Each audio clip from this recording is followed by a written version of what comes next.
may I bring to the microphone and lecture David Axelrod.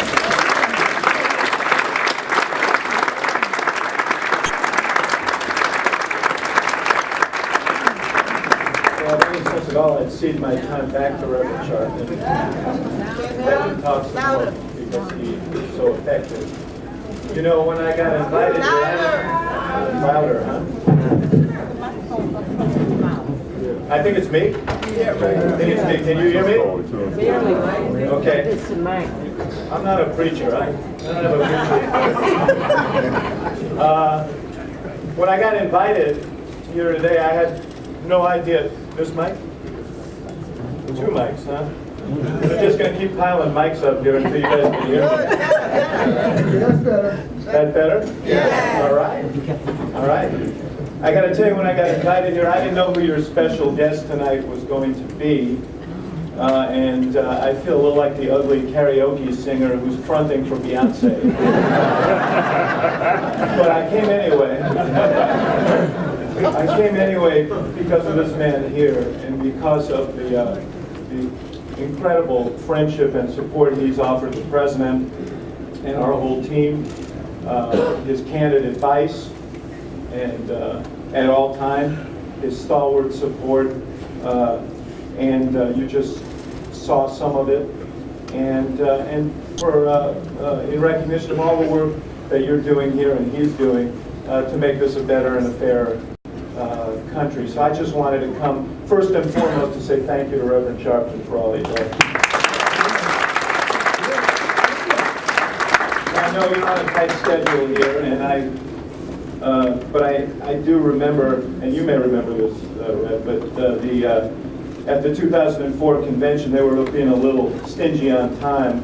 Reverend Sharpton ran into then Senator Obama in the hallway before he was about to speak, and Senator Obama said, well, how much time do they give you? And he said, not too much. He said, but you never know, the Spirit may move me. So if I run long, I want you to know the Spirit moved me. You know, this is a little bit of a homecoming for me. I actually grew up not far from here in Stuyvesant Town, and that's where my political journey began when I was 5 years old. And I want to tell you what happened. There was a woman who looked after me when my mother was at work, and her name was Jessie Berry. And her story was a classic story. She came to Harlem when she was 16 from the Carolinas. She had very little formal education and kind of a PhD in life. And she heard, this was in 1960, this was 10 days before the presidential election of 1960, she heard that John F. Kennedy was coming to Stuyvesant Town. And she thought that I should see this. She thought that I should see this young man who might become president of the United States. She had hope for him. And she took me out and put me on top of a mailbox to watch this scene. And as God is my witness, that was the beginning of my my awakening, my political awakening, because I saw this man speak and everyone was transfixed, and what he seemed to be, and what he was saying seemed important and meaningful, and I thought this was the most exciting thing that I had ever seen. And what he said that day, now I got to tell you, I can't remember exactly what he said. I was like 5 years old, but through the wonders of Google, someone sent me some years ago the speech that he made that day in Stuyvesant Town, 10 days before the election.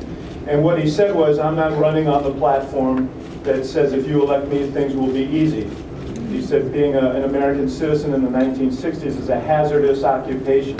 And he said these are times of great challenge, but also of hope, and will determine what kind of future we're going to have. And he said, so I don't come here to please you, I come here to serve you. Not to please you, but to serve you. And believe me, I've been thinking about that a lot over the last couple of years, because we did a lot more serving than pleasing because of the challenges that we faced. You all know the situation that we walked into 2 years ago, a little more than 2 years ago. It was a country in free fall, an economy in free fall. And the president had to make some very tough decisions.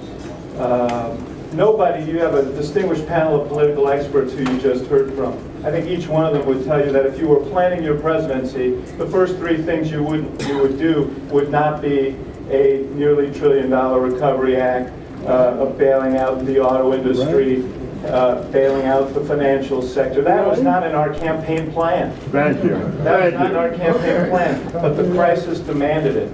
And you know what I'm proud of? I'm proud of that this president didn't flinch. He did what was required. He knew that it wasn't in his interest. Right.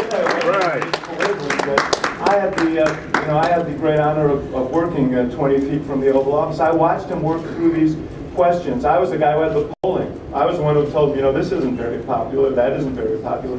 Each of these decisions were as necessary as they were unpopular, and he made them because they were the right thing for the country. And beyond that, he took on some challenges that have been lingering for decades and generations. Reforming the healthcare system so people could get healthcare at a price they can afford, so that insurance companies could not abuse their customers. Reforming the financial system so we didn't have another situation like we just faced, and that people wouldn't be exploited by payday lenders and other financial institutions. Reforming our student loan system so that instead of sending tens of billions of dollars to middlemen banks, we're giving them to kids now, 1 million more kids with Pell Grants, so that they can go to college. Equal pay for equal work, long overdue, so women get their due in the workplace, and the list goes on and on. The thing about it is, we had to do virtually all of it alone, because the Republican Party had a strategy, and I'm not imputing this strategy to them. They admit it. Mitch McConnell did an interview with the New York Times in which he said our strategy was to give the president votes on no big thing. We didn't want to give him votes on anything. We wanted him to have to do it alone, because then we could say he was acting on a partisan basis. And it was a diabolical strategy, but it was an effective one, to be honest with you. Because in 2010 they went to the polls and they said, boy, this president, he's pushing his agenda on a partisan basis.